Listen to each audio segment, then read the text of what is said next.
জ্ঞান এবং অহংকার, এই দুইয়ের মধ্যে সম্পর্ক কোথায়? সম্পর্ক ঠিক সেরকম যেরকম হাত এবং কাঁকনের, যেমন চোখ এবং দৃষ্টির সম্পর্ক। এবার আপনি বলবেন, আমি কি বলছি? জ্ঞান এবং অহংকারের এমন সম্পর্ক কি করে হতে পারে? দেখুন, যে ব্যক্তি জ্ঞানী, যার কাছে জ্ঞান রয়েছে এবং তিনি জানেন যে তার কাছে জ্ঞান রয়েছে, তার মধ্যে নিজে থেকেই অহংবোধ জাগ্রত হয়। খুব কম সংখ্যক এমন জ্ঞানী ব্যক্তি আছেন যারা নিজেদের অহংকারের বিষয়ে আঁচ করতে পারেন। প্রকৃত জ্ঞানী হলেন তিনি, যিনি নিজের জ্ঞানের সদ্ব্যবহার করে অহংকারকে দূর করেন। উচিত সময়ে বুঝে যান, নিজের অন্তর যাচাই করে এই বিষয়টা দেখেন যে তার অন্তরে অহংবোধ জাগ্রত হচ্ছে এবং নিজেকে সেখানেই থামিয়ে দেন, যাতে অহংকারের পথে তিনি অগ্রসর না হয়ে যান। এই অহংকার কখন উচিত, কখন অনুচিত, কখন প্রয়োগ করা উচিত, উচিত নয়, কখন বাধা দেওয়া উচিত, এটা শেখা অত্যন্ত প্রয়োজনীয়। আর যদি এটা আপনি শিখতে পারেন, তাহলে আপনি একজন জ্ঞানীও হয়ে উঠবেন এবং সুখীও থাকবেন। তাই মনে রাখবেন, এই জ্ঞান নিয়ে কখনোই অহংকার করবেন না, বরং সবসময় নিজের অহংবোধের বিষয়ে প্রকৃত ধারণা রাখবেন। আসুন আমার সাথে ভালোবেসে বলুন, রাধা রাধা। আমাদের জীবনে 7 ধরনের সুখ আছে, আর সেগুলো লাভ করার জন্য আমরা অত্যন্ত প্রচেষ্টা করি। কিন্তু কোনো প্রচেষ্টা করার পূর্বে তা কিভাবে করব সেটা বোঝা খুব প্রয়োজন, আর সেখানেই আমরা ভুল করে থাকি। যে কাজটা আমাদের পরে করা উচিত, সেটাই আমরা আগে করে বসি। আপনাকে স্পষ্ট করে বোঝাই, প্রত্যেক সুখের সাথে 2টি ক্রিয়া জড়িত থাকে। এবার যখন আমরা ধনের কথা বলি, তখনও 2টি ক্রিয়া জুড়ে থাকে। প্রথম ক্রিয়া হলো ধন অর্জন করা, দ্বিতীয় ক্রিয়া হলো ধনের ব্যবহার করা। আর জীবনে ধনের ব্যবহার করার পূর্বে ধন কিভাবে অর্জন করতে হয় তা শেখা অত্যন্ত প্রয়োজনীয়। আমরা মন্দিরে যাই, ভগবানের আরাধনা করি, তার জন্য পুজো করি, ওনাকে প্রসন্ন করতে চাই, কিন্তু তার আগে ভগবানের ওপর আস্থা রাখা প্রয়োজনীয়। যদি আপনার অটল বিশ্বাস থাকে, তবেই আপনি প্রকৃত ভক্ত হয়ে উঠতে পারবেন। এবার যদি আপনি বক্তা হয়ে থাকেন, শ্রেষ্ঠ বক্তা হতে চান, এই সংসারের সামনে নিজের বক্তব্য রাখতে চান, তাহলে কথা বলার পূর্বে কথা শুনতে শিখুন। তবেই আপনি একজন শ্রেষ্ঠ বক্তা হয়ে উঠতে পারবেন। জীবনে সম্পর্ক স্থাপন করার আগে সম্পর্ক বজায় রাখতে শিখুন, তবেই আপনি একজন প্রকৃত সাথী হয়ে উঠবেন। জীবনে পরাজয় মানার পূর্বে বিজয়ী হওয়ার চেষ্টা কিভাবে করতে হয় সেটা শিখুন, তবেই আপনি একজন নিপুণ ব্যক্তি হয়ে উঠবেন। অন্তিম এবং সবথেকে গুরুত্বপূর্ণ কথা, জীবনে ভালোবাসা লাভ করার পূর্বে ভালোবাসা প্রদান করতে শিখুন, তবেই আপনি একজন প্রকৃত প্রেমী হয়ে উঠবেন। আসুন আমার সাথে ভালোবেসে বলুন, রাধা রাধা। এই সংসারের সবথেকে বড় যুদ্ধ কোনটা? দেব-অসুরের যুদ্ধ, যা অনেক বছর ধরে চলেছিল, নাকি রাম রাবণের যুদ্ধ, নাকি মহাভারত? না, সংসারের সবথেকে বড় যুদ্ধ হলো সেইটা যা নিজের সাথে লড়া হয়, নিজের মনের সাথে লড়া হয়, নিজের অন্তরের সাথে লড়া হয়। এটাই সবথেকে বড় যুদ্ধ। এবার নিজেই দেখুন আপনার সবথেকে বড় শত্রুকে। আপনার স্বার্থ, আপনার কামনাগুলি, আপনার অহংকারগুলি, যা আপনাকেই নষ্ট করে দেয়। যদি এদের ওপর আপনি বিজয় লাভ করতে পারেন, তাহলে ধরে নিন এই সংসারে সবার ওপরে আপনি বিজয় লাভ করতে পারবেন। এই সংসারে কেউ আপনাকে পরাজিত করতে পারবে না, কিন্তু তার জন্য প্রয়োজন অনুভূতির। অনুভূতি ভালোবাসার, অনুভূতি অনুপ্রেরণার। যে ব্যক্তি ভালোবাসতে পারেন এবং প্রেরণা দিতে পারেন, তিনি চিরকাল জয়লাভ করতে পারেন। নিজের কাছে ভালোবাসার এক অস্ত্র রাখুন আর প্রেরণার এক ঢাল। জীবনে কেউ আপনাকে পরাজিত করতে পারবে না। আসুন আর আমার সাথে ভালোবেসে বলুন, রাধা রাধা। সৌন্দর্য। মানুষ নিজের সৌন্দর্যের বিষয়ে কতটা ভাবে, চায় যে সে সব থেকে বেশি রূপবান হবে, সব থেকে বেশি সুন্দর হবে। কিন্তু সৌন্দর্যের পরিভাষা কি তা কি সে জানে? কোনো মাকে জিজ্ঞেস করুন, ওনার জন্য সৌন্দর্যের পরিভাষা ওনার সন্তান। কোনো ভক্তকে জিজ্ঞেস করুন, ওনার জন্য সৌন্দর্যের পরিভাষা ওনার ভগবান। শ্রীরামকে জিজ্ঞেস করুন, ওনার জন্য সৌন্দর্যের পরিভাষা হলো হনুমান। ভাঙা হানু, ফুলে যাওয়া মুখ, দেখতে গেলে উনি বানর, লম্বা লেজ, এত নিরীহ যে ওনাকে অমূল্য মালা দিলে সেটা ছিঁড়ে তার ভেতরে শ্রীরামকে খুঁজছিলেন। কিন্তু ওনার ভাবনা কত সুন্দর। উনি এটা বিশ্বাস করেন যে সংসারের যতই মূল্যবান জিনিস দিয়ে এই মালা তৈরি করা হোক না কেন, যদি এর মধ্যে শ্রীরাম না থাকেন তাহলে এর মধ্যে কোনো অর্থ নেই। সৌন্দর্য রূপে নয়, ভাবনায় নিহিত থাকে। যদি আপনি সৌন্দর্য প্রাপ্ত করতে চান তাহলে তা কর্মে নিয়ে আসুন, ভাবনায় এবং বিচারে নিয়ে আসুন। এই সৌন্দর্য আপনার সাথেই থাকবে। যদি আপনি সৌন্দর্যকে রূপের মধ্যে খোঁজেন তাহলে কিছুক্ষণের জন্য পাবেন, সেই সৌন্দর্য সময়ের সাথে হারিয়ে যাবে। সৌন্দর্য যদি পেতে চান, খুঁজতেই চান, তাহলে হৃদয় খুঁজুন, কর্মে খুঁজুন। মন প্রসন্ন হয়ে বলবে রাধা রাধা। এই সংসারে মানুষ জন্মগ্রহণ করেন, বড় হতে থাকেন, পুরুষার্থ লাভ করেন, অর্জন করেন। অর্জন করা আসলে কি? বেশিরভাগ মানুষ বলেন অর্জন করা অর্থাৎ ধন সম্পত্তি অর্জন করা। আর কি অর্জন করা যায়? আর কি লাভ করা যায়?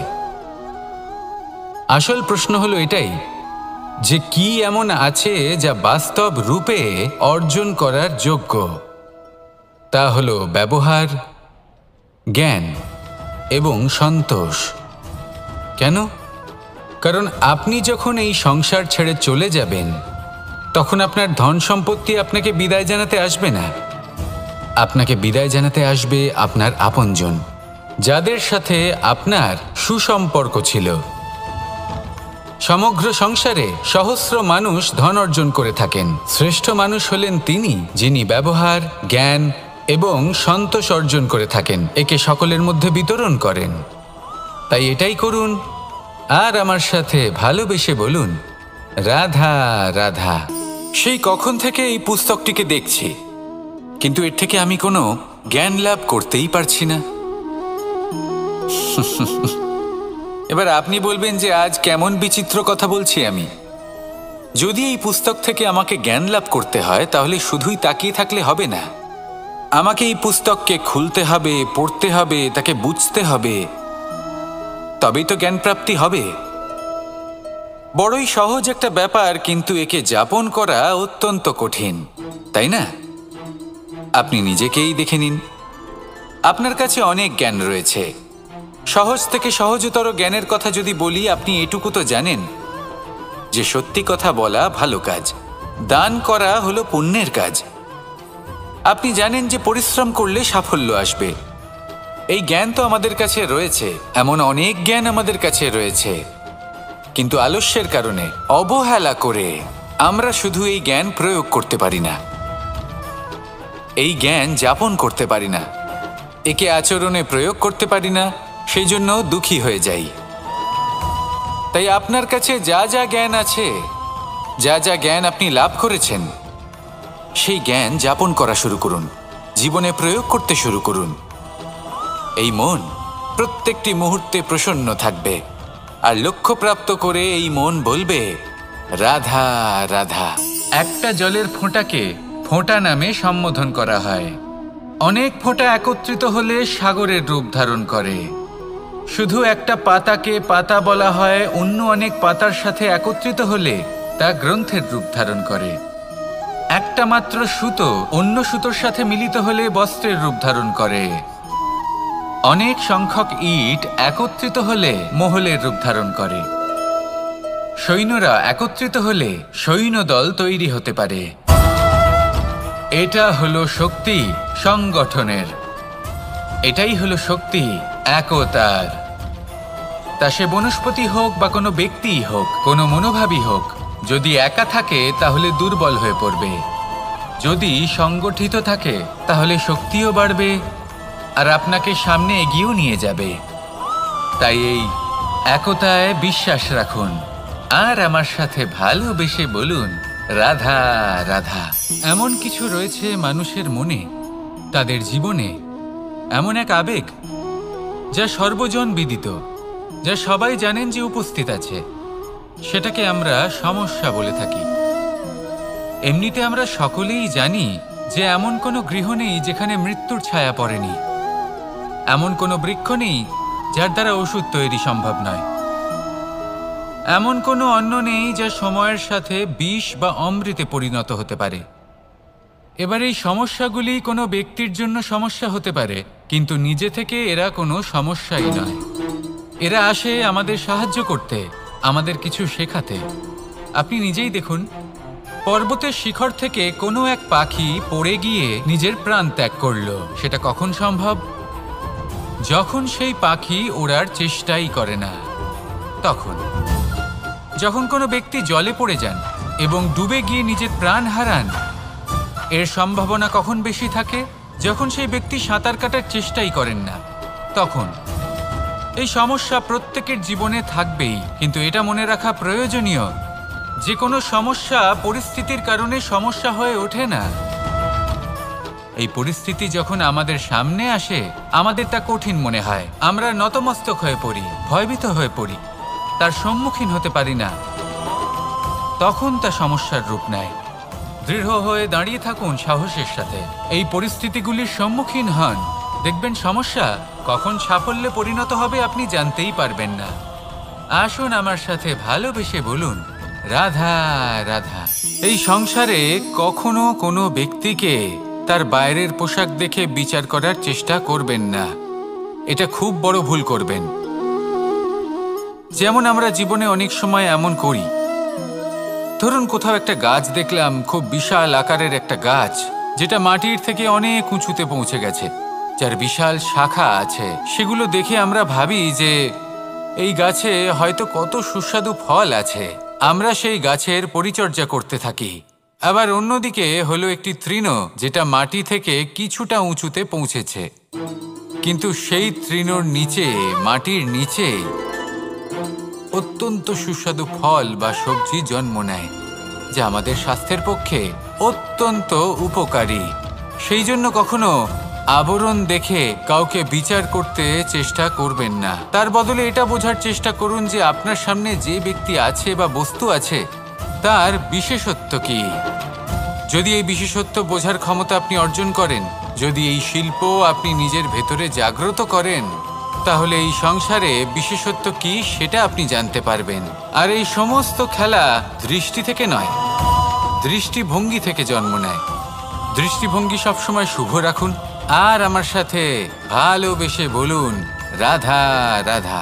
যখন মানুষের মৃত্যু হয় তখন কি হয়? অনেক সংখ্যক মানুষ শোক পালন করতে চলে আসেন। যে ব্যক্তি মৃত্যু লাভ করেছেন তার অনেক বস্তু থাকে যেগুলো তার প্রিয়, যেগুলো তিনি ব্যবহার করেছেন।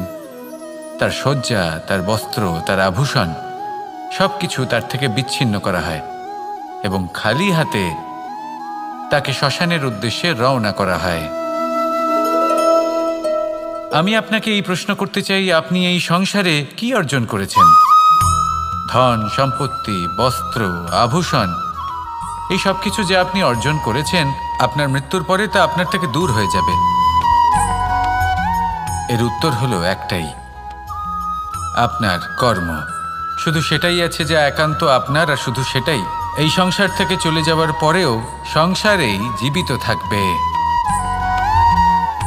যদি আপনি দুষ্কর্ম করেন তাহলে এই সংসার আপনাকে একটি অনুচিত উদাহরণ হিসেবে মনে রাখবে যে এই ব্যক্তি খুব পাপী ছিল, অনুচিত কর্ম করতেন। যে পথে তিনি চলেছেন সেই পথে কারোর চলা উচিত নয়। সেখানেই যদি আপনি সৎকর্ম করেন তাহলে সংসার চিরকাল এটাই বলবে যে খুব ভালো মানুষ ছিলেন, সবাইকে ভালোবাসতেন, সবাইকে সাহায্য করতেন, আমার খুব প্রিয় মানুষ ছিলেন। এটাই হলো শ্রেষ্ঠ কর্ম। সেই জন্য জীবনে শুধুমাত্র ধন, সম্পত্তি, আভূষণ এই সব অর্জন করতে গিয়ে নিজের মনোনিবেশ করবেন না। শ্রেষ্ঠ কর্ম করুন। সংসার থেকে চলে যাওয়ার পরেও এই কর্মই এই সংসারে আপনাকে জীবিত রাখবে।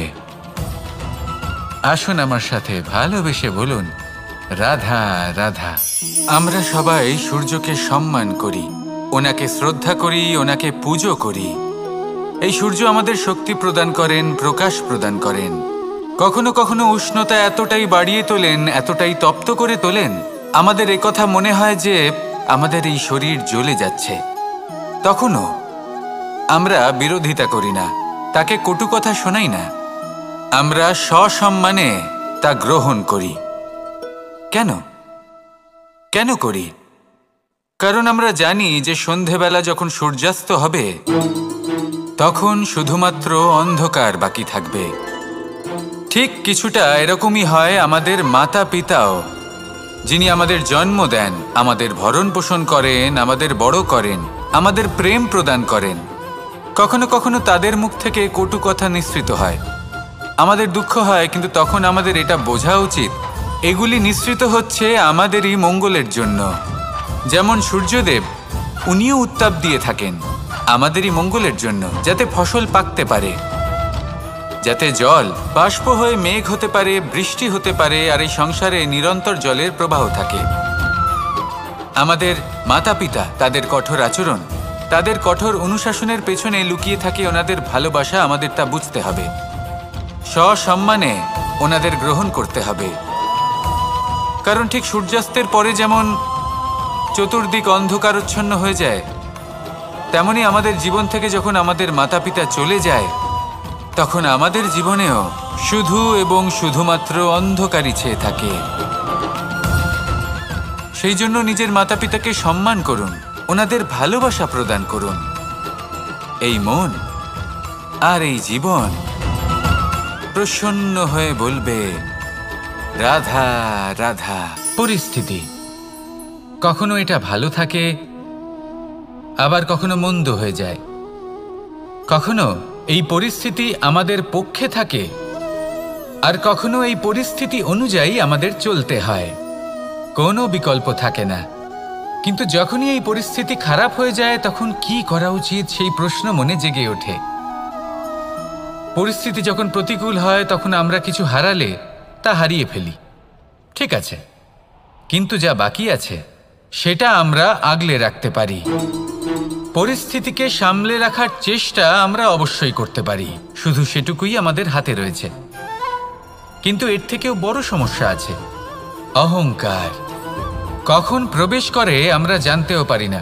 এই অহংকার আপনাকে বুঝতেও দেবে না যে আপনি সত্যি কিছু হারিয়েছেন। আপনার কিছুই যাবে আসবে না। দেখতে গেলে আকাশের সূর্য নিজের প্রকাশ হারিয়ে ফেলে যখন অন্ধকার ঘনিয়ে আসে। তাহলে আমরা কে হই? ওনার সামনে তো কিছুই নই। এই অহংকার আমাদের দমন করতেই হবে। এটা বিশ্বাস করতে হবে যে এই সমগ্র সৃষ্টিতে আমরা শুধুমাত্র একটা কণা, তার থেকে বেশি আর কিছুই নয়। বিশ্বাস করতে হবে যে আমরা ততটাও বড় নই যে কখনোই কিছুই হারাবো না।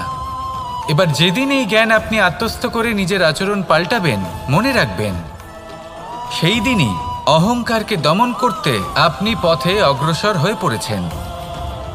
এই অহংকারকে দমন করুন আর আমার সাথে ভালোবেসে বলুন, রাধা রাধা।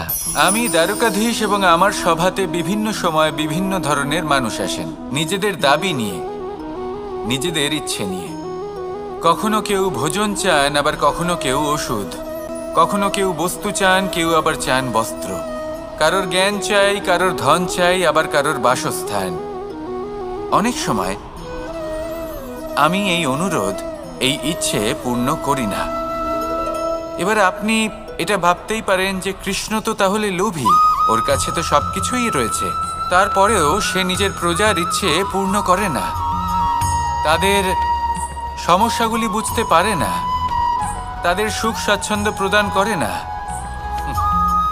আসল সত্য হলো এটাই যে কোনো সবল ব্যক্তি, যে কোনো গৃহস্থ ব্যক্তি যে কাজ করতে সক্ষম তার পরিশ্রম দ্বারাই নিজের প্রয়োজনগুলি এবং ইচ্ছেগুলি পূরণ করা উচিত।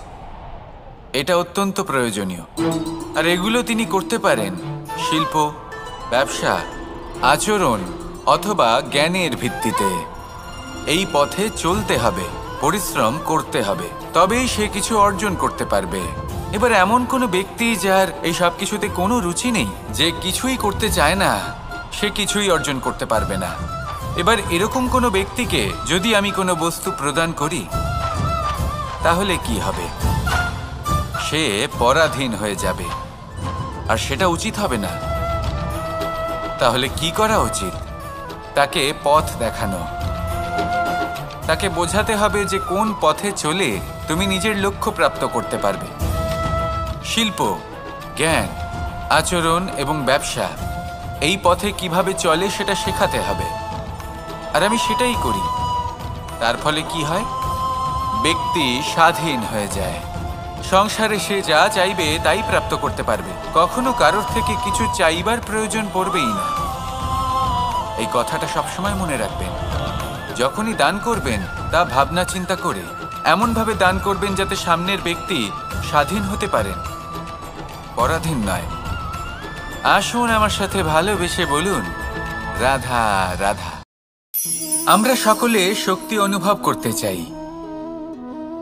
এবার যদি আপনাকে জিজ্ঞেস করা হয় যে সবথেকে বেশি শক্তির অনুভব কোথা থেকে করা সম্ভব, তখন কেউ কেউ বলবেন পুষ্টিকর আহার গ্রহণ করলে, ব্যায়াম করলে, কেউ বলবেন ধন লাভ করলে, বন্ধুদের থেকে, পরিবারের থেকে, আদি ইত্যাদি। এইভাবে আপনি শক্তির অনুভব অবশ্যই করতে পারেন, কিন্তু সবথেকে বেশি শক্তির অনুভব যদি আপনি করতে চান, তাহলে তা পাবেন শুধু একতার দ্বারা, সংগঠনের দ্বারা। যদি আপনাকে উদাহরণ দিই, নিজের এই হাতটাকে দেখুন। 5টা আঙুল রয়েছে। কোনো একটা বস্তুকে নিজের একটা আঙুল দ্বারা তুলে ধরার চেষ্টা করে দেখুন, বড়ই কষ্ট হবে। তখন আপনি বুঝতে পারবেন যখন এই 5টি আঙুল একত্রিত হয় তখন কোনো কাজ কতটা সহজ হতে পারে। এটাই হলো শক্তি, একতার। সবথেকে ভালো উদাহরণ যদি আপনাকে দিই, তাহলে বাঁশি। এই বাঁশি থেকে অত্যন্ত মধুর সুর নির্গত হয় যা সবার মন প্রসন্ন করে দেয়। এই কথা সত্যি। কিন্তু এই বাঁশি আমি একটা বা দুটো আঙুল দিয়ে বাজাতে পারবো না। আমাকে প্রত্যেকটা আঙুল ব্যবহার করতেই হবে, তবেই এর থেকে মধুর সুর নির্গত হবে যা সকলকে প্রসন্ন করবে। ঠিক কিনা?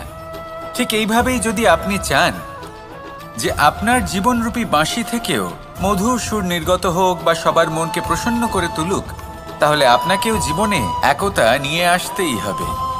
আপনি একাও কর্ম করতে পারেন, পথ চলতেও পারেন, সামনেও এগোতে পারেন, সাফল্যও লাভ করতে পারেন। কিন্তু যখন সকলে একসাথে এগোবেন, সেই পথে চলবেন, সেই কর্মই করবেন, তখন লক্ষ্যে অবশ্যই পৌঁছবেন, সাফল্য অবশ্যই লাভ করবেন। কিন্তু সেই সাফল্য এবং তার আনন্দর সংমিশ্রণটাই একটু অন্যরকম হবে। তাই জীবনে ঐক্যবদ্ধ হন, একসাথে মিলে এগোতে থাকুন, আর আমার সাথে ভালোবেসে বলুন, রাধা রাধা। এই জীবন কিভাবে বদলানো সম্ভব?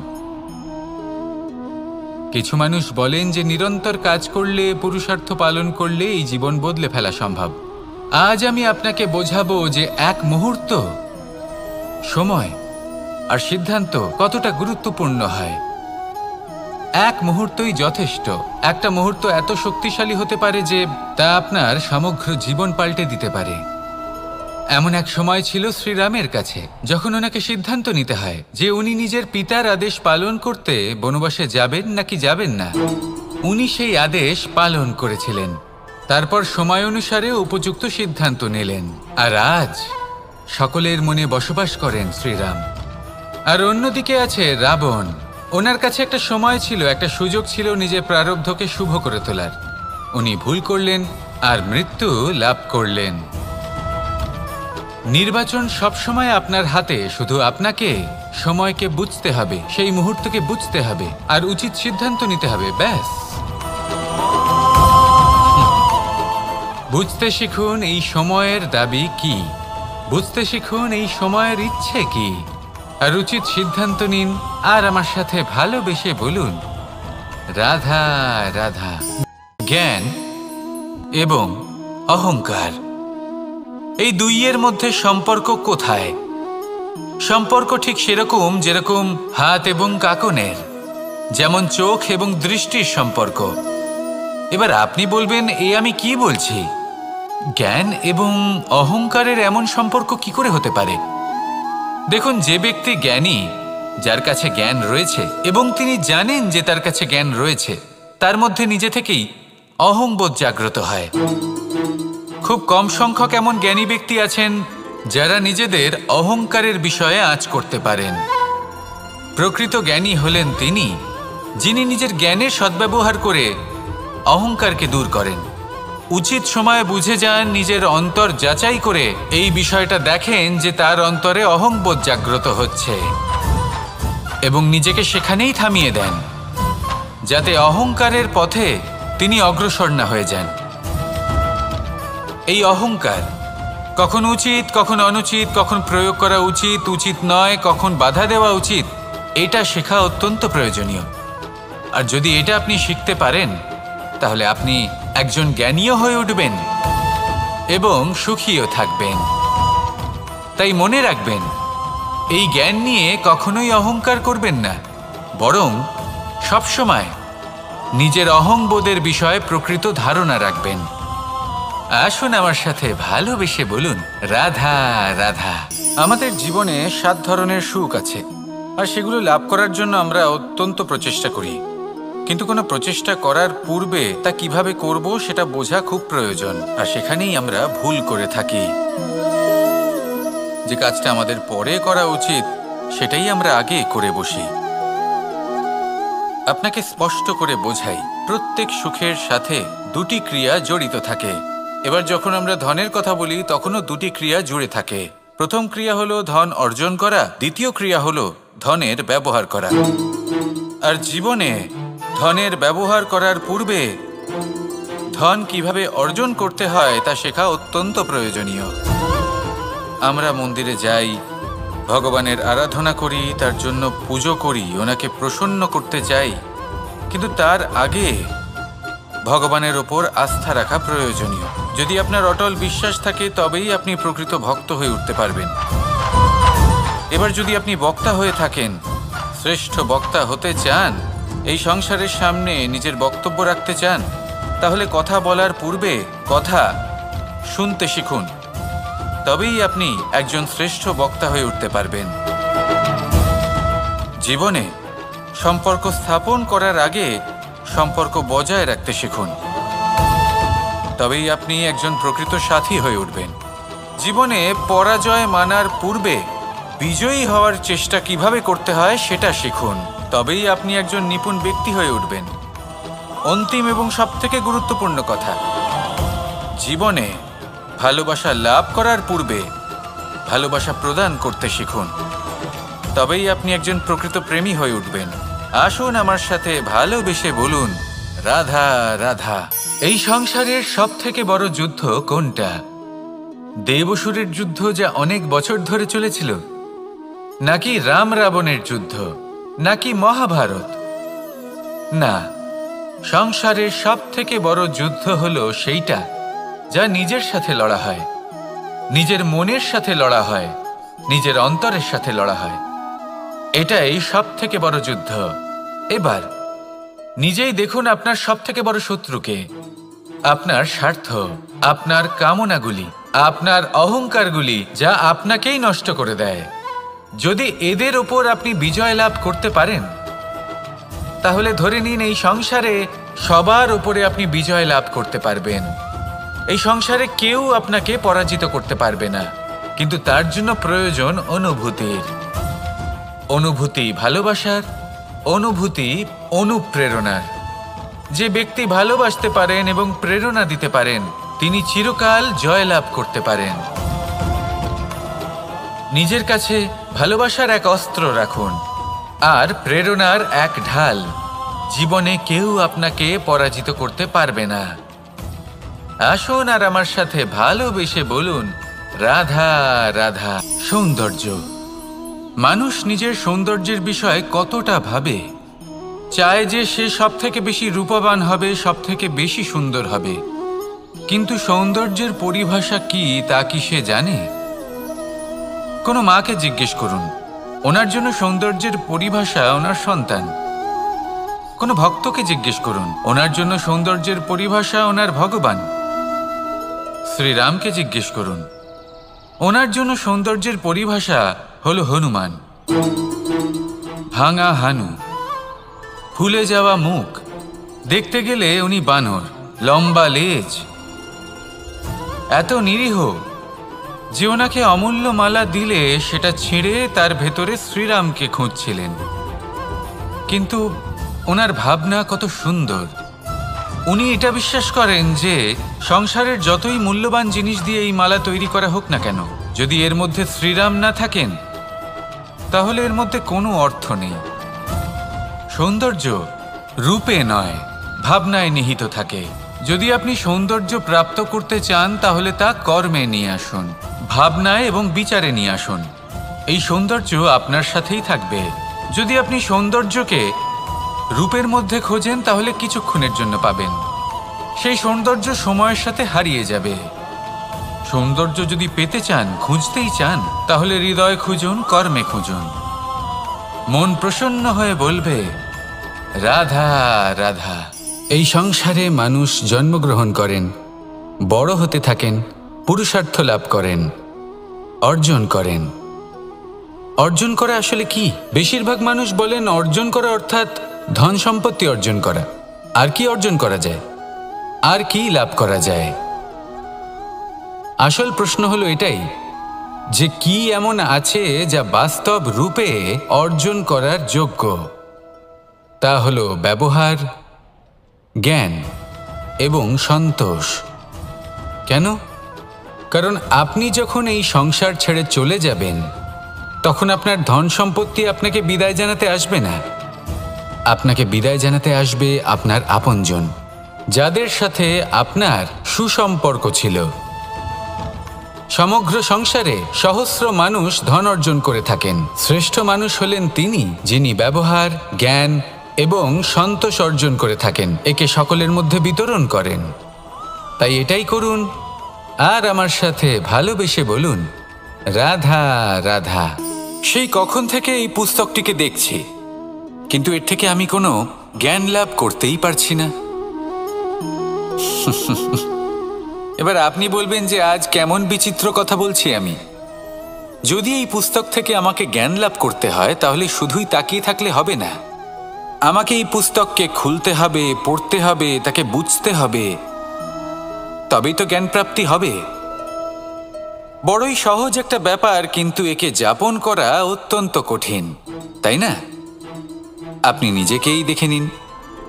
আপনার কাছে অনেক জ্ঞান রয়েছে। সহজ থেকে সহজতর জ্ঞানের কথা যদি বলি, আপনি এটুকু তো জানেন যে সত্যি কথা বলা ভালো কাজ, দান করা হলো পুণ্যের কাজ। আপনি জানেন যে পরিশ্রম করলে সাফল্য আসবে। এই জ্ঞান তো আমাদের কাছে রয়েছে, এমন অনেক জ্ঞান আমাদের কাছে রয়েছে, কিন্তু আলস্যের কারণে, অবহেলা করে আমরা শুধু এই জ্ঞান প্রয়োগ করতে পারি না, এই জ্ঞান যাপন করতে পারি না, একে আচরণে প্রয়োগ করতে পারি না, সেই জন্য দুঃখী হয়ে যাই।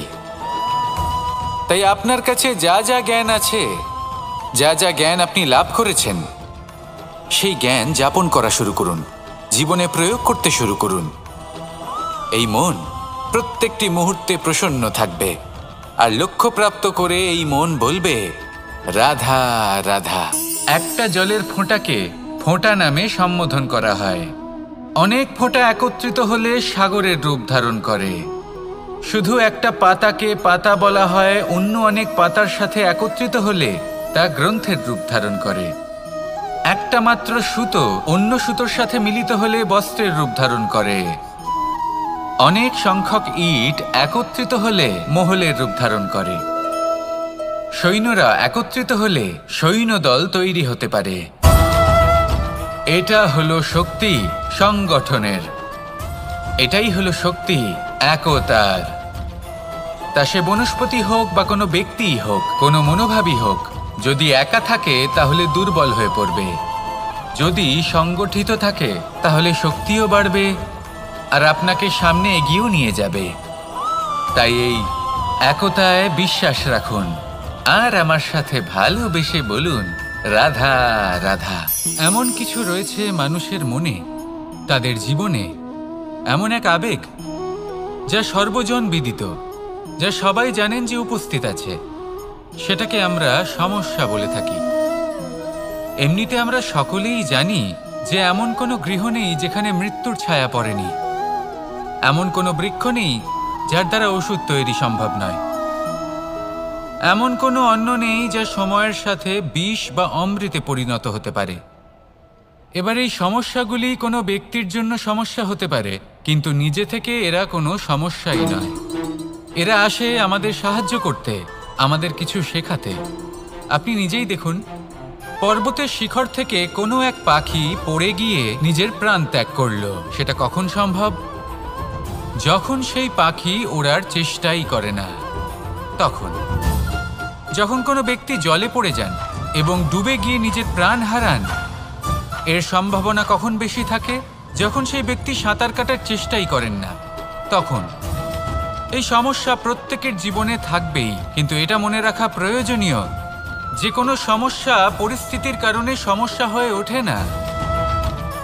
এই পরিস্থিতি যখন আমাদের সামনে আসে, আমাদের তা কঠিন মনে হয়, আমরা নতমস্তক হয়ে পড়ি, ভয়ভীত হয়ে পড়ি, তার সম্মুখীন হতে পারি না। তখন তা সমস্যার রূপ নেয়। দৃঢ় হয়ে দাঁড়িয়ে থাকুন সাহসের সাথে, এই পরিস্থিতিগুলির সম্মুখীন হন। দেখবেন সমস্যা কখন সাফল্যে পরিণত হবে আপনি জানতেই পারবেন না। আসুন আমার সাথে ভালোবেসে বলুন রাধা রাধা। এই সংসারে কখনো কোনো ব্যক্তিকে তার বাইরের পোশাক দেখে বিচার করার চেষ্টা করবেন না। এটা খুব বড় ভুল করবেন। যেমন আমরা জীবনে অনেক সময় এমন করি, ধরুন কোথাও একটা গাছ দেখলাম, খুব বিশাল আকারের একটা গাছ, যেটা মাটির থেকে অনেক উঁচুতে পৌঁছে গেছে, যার বিশাল শাখা আছে। সেগুলো দেখে আমরা ভাবি যে এই গাছে হয়তো কত সুস্বাদু ফল আছে। আমরা সেই গাছের পরিচর্যা করতে থাকি। আবার অন্যদিকে হলো একটি তৃণ, যেটা মাটি থেকে কিছুটা উঁচুতে পৌঁছেছে, কিন্তু সেই তৃণর নিচে, মাটির নিচে অত্যন্ত সুস্বাদু ফল বা সবজি জন্ম নেয়, যা আমাদের স্বাস্থ্যের পক্ষে অত্যন্ত উপকারী। সেই জন্য কখনো আবরণ দেখে কাউকে বিচার করতে চেষ্টা করবেন না। তার বদলে এটা বোঝার চেষ্টা করুন যে আপনার সামনে যে ব্যক্তি আছে বা বস্তু আছে তার বিশেষত্ব কি। যদি এই বিশেষত্ব বোঝার ক্ষমতা আপনি অর্জন করেন, যদি এই শিল্প আপনি নিজের ভেতরে জাগ্রত করেন, তাহলে এই সংসারে বিশেষত্ব কি সেটা আপনি জানতে পারবেন। আর এই সমস্ত খেলা দৃষ্টি থেকে নয়, দৃষ্টিভঙ্গি থেকে জন্ম নেয়। দৃষ্টিভঙ্গি সবসময় শুভ রাখুন আর আমার সাথে ভালোবেসে বলুন রাধা রাধা। যখন মানুষের মৃত্যু হয় তখন কি হয়? অনেক সংখ্যক মানুষ শোক পালন করতে চলে আসেন। যে ব্যক্তি মৃত্যু লাভ করেছেন তার অনেক বস্তু থাকে যেগুলো তার প্রিয়, যেগুলো তিনি ব্যবহার করেছেন। তার শয্যা, তার বস্ত্র, তার আভূষণ সবকিছু তার থেকে বিচ্ছিন্ন করা হয় এবং খালি হাতে তাকে শ্মশানের উদ্দেশ্যে রওনা করা হয়। আমি আপনাকে এই প্রশ্ন করতে চাই, আপনি এই সংসারে কি অর্জন করেছেন? ধন, সম্পত্তি, বস্ত্র, আভূষণ, এই সব কিছু যে আপনি অর্জন করেছেন, আপনার মৃত্যুর পরে তা আপনার থেকে দূর হয়ে যাবে। এর উত্তর হলো একটাই, আপনার কর্ম। শুধু সেটাই আছে যা একান্ত আপনার, আর শুধু সেটাই এই সংসার থেকে চলে যাওয়ার পরেও সংসারেই জীবিত থাকবে। যদি আপনি দুষ্কর্ম করেন তাহলে এই সংসার আপনাকে একটি অনুচিত উদাহরণ হিসেবে মনে রাখবে যে এই ব্যক্তি খুব পাপী ছিল, অনুচিত কর্ম করতেন। যে পথে তিনি চলেছেন সেই পথে কারোর চলা উচিত নয়। সেখানেই যদি আপনি সৎকর্ম করেন তাহলে সংসার চিরকাল এটাই বলবে যে খুব ভালো মানুষ ছিলেন, সবাইকে ভালোবাসতেন, সবাইকে সাহায্য করতেন, আমার খুব প্রিয় মানুষ ছিলেন। এটাই হলো শ্রেষ্ঠ কর্ম। সেই জন্য জীবনে শুধুমাত্র ধন, সম্পত্তি, আভূষণ এই সব অর্জন করতে গিয়ে নিজের মনোনিবেশ করবেন না। শ্রেষ্ঠ কর্ম করুন। সংসার থেকে চলে যাওয়ার পরেও এই কর্মই এই সংসারে আপনাকে জীবিত রাখবে। আসুন আমার সাথে ভালোবেসে বলুন, রাধা রাধা।